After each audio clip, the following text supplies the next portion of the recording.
What is up, everybody, and welcome to FLW Videos. In today's episode, we're going to be revisiting a topic that I actually covered about 7 months ago in regards to the best ways to get yourself a shiny Pokemon. There's so much going on in the game, and it is so much different than just the main series. For example, we don't really have a way to manipulate our chances of getting a shiny. We can't do any type of shiny charm, and we can't do the method known as chaining, where you catch the specific type of Pokemon over and over and over again, like we can in Let's Go, like we can in the main series game. You unfortunately cannot do anything like that, so you are completely down to the different rates and of course the different ways to obtain the Pokemon. And just for fun, I thought we might as well cover some of the best myths at the end of the video, so make sure that you stick around for that. But if you enjoy this type of video, make sure to hit that like button and subscribe. But without further ado, let's go ahead and get into the video.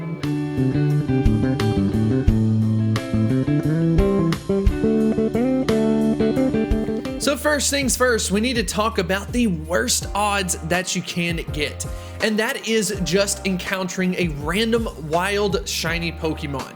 The rate of that is 1 in 450. Now, although that is the worst rate that you can possibly have, it's also one of the best feelings if you can obtain one of these random ones. I actually got one this past week. I shared it on Twitter where I was able to catch a Wingull in the wild in its full 1 out of 450 odds, and I have to say that is easily like one of the most satisfying feelings if you can accomplish that. But then again, it is the worst odds.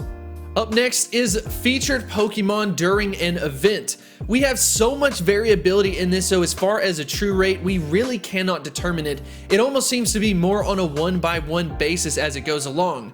For example, you have a Pokemon like Ponyta that once it got released during its little mini event, it was actually fairly easy to find. I did manage to get one myself. And then on the other hand, you have a Pokemon like Tailo or Zigzagoon. The rates seem to be a little bit worse in that case. So because we don't have a specific number on this, I wanted to go ahead and put it in at the second to last place, mostly because it is better than just odds in the wild. However, it is not that great of odds. Up next is the field research Pokemon. Now for this case, this is one of those instances where you have to, 1, find a Pokemon that has a shiny variant available, and then 2, it is put into the field research. One of the most common examples of this is Aerodactyl. Now Aerodactyl was a highly popular one towards the end of 2018, or during the summer as well. And then later on we ended up getting a couple of different ones, but the rates have consistently been about 1 in 60. However, you have a Pokemon like Feebas, for example, that the rates were drastically, I guess, made better. For example, 1 in 20 in the US or the Americas region, and then unfortunately for the European region, it was 1 in 40. But for all of those people who were not able to complete this, I wanted to go ahead and evolve mine on camera so you can experience that with me as well. I have to say, this is a really good feeling to be able to get this done. I do feel bad, however, for all of the people who were not able to experience this. Just because of the way that this worked, the odds were actually in our favor for the most part. 1 in 20, 1 in 40, those aren't that bad of odds.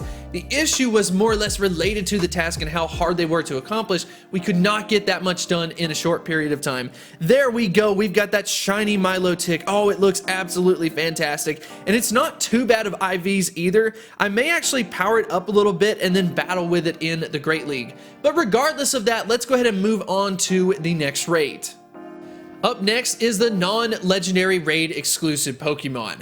We are talking about Pokemon that are not available in the wild. They are basically raid locked, and because of that, you would kind of hope that you do have some good odds, and that's actually the case. It's about 1 in 55 for any of those locked Pokemon. Some examples would be an Alolan Raichu, an Alolan Marowak, an Absol, and then of course a couple of others. They tend to rotate quite a bit.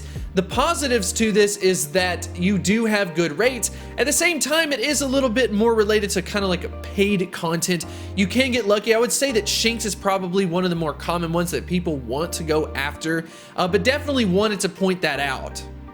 In at the number 3 spot is hatching baby Pokemon from eggs. This is really an excellent way to gain some of these shiny Pokemon. Unfortunately, it is locked to some sense in the egg system. There are a couple of exceptions. For example, like Pichu is locked into the egg system. However, Pikachu is available in the wild with its shiny variant, but for the most part, you are unfortunately going to have to gain them through the egg system. I have personally gotten myself a Pichu doing this, and then more recently, I was able to get an Elekid, which I did evolve to Electivire, but keep this in mind, do not make the same mistake as me. Once you get one of these shiny baby Pokemon and you would actually want to use it for like PvP or something, go ahead and unlock that charge move. Then it will only cost you 10,000 Stardust. If you do plan on using it for PvP, I unfortunately missed out, so Electivire does not have on that second charge move. But this is one of those things where you do have really good rates, 1 in 50. You unfortunately are going to have to pay for it.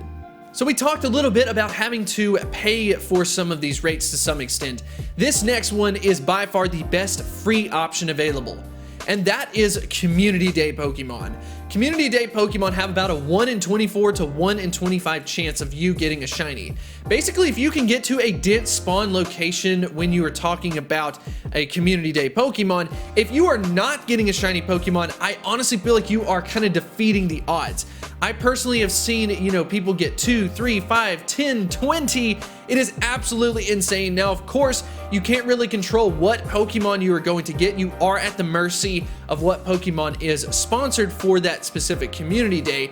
So if you, for example, wanted, a specific Pokemon, the rates are unfortunately not boosted for all Pokemon.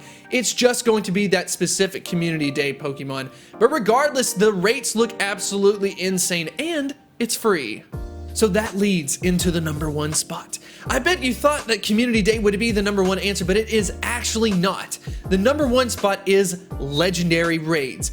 And to be honest, this does kind of make sense from a business standpoint on Niantic's behalf. But the odds of you getting a shiny legendary Pokemon is 1 in 19. That is absolutely insane. The only difference, as it might seem, from doing the Legendary Raids versus Community Day is you can just do so many Community Day Pokemon spawns, in a very quick duration, right?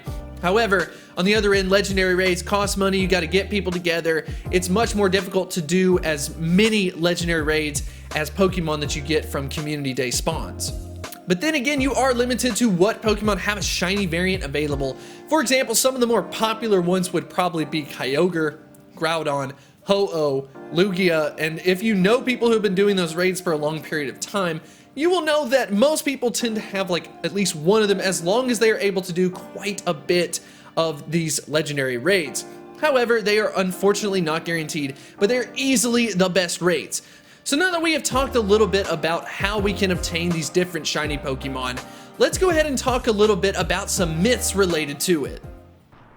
I thought for fun we would end the video with the top 3 kind of myths associated to shiny hunting, and you can let me know if you have done any of these, all of these, what are your results.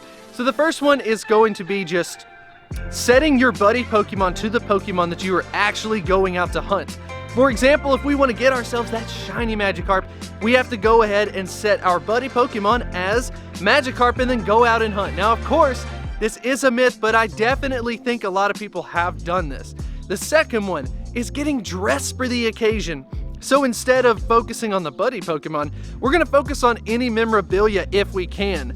For example, yet again, Magikarp using the Magikarp hat. How many of you have gone out there with a Magikarp hat on to go out and try to get yourself that shiny Magikarp? I know I personally done it. I've definitely seen a lot of people on different social media sites doing that. And once again, it's a myth, but it's definitely a fun one.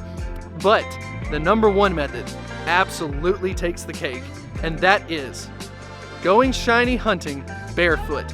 Go ahead, now I'm not talking about you, but your character. Go ahead and get your character, take the shoes off, and go out and shiny hunt. This is by far one of the most popular options or popular myths for people to do, to go out and get themselves shiny Pokemon. People will swear by it. But of course it is a myth. It's a lot of fun though. It's kind of hilarious knowing that a bunch of people have dressed their characters up with no shoes on to go out and catch shiny Pokemon. So I definitely want to know if you have done any and all of these. Definitely let me know in the comment section below. But if you did enjoy this type of video, make sure to hit that like button and subscribe, and I will see you next time. I wanted to extend a huge thank you to the supporters over at Patreon. You definitely make this possible, and I 100% appreciate this support. If you are interested in supporting my channel on Patreon, definitely feel free to check out the link in the description.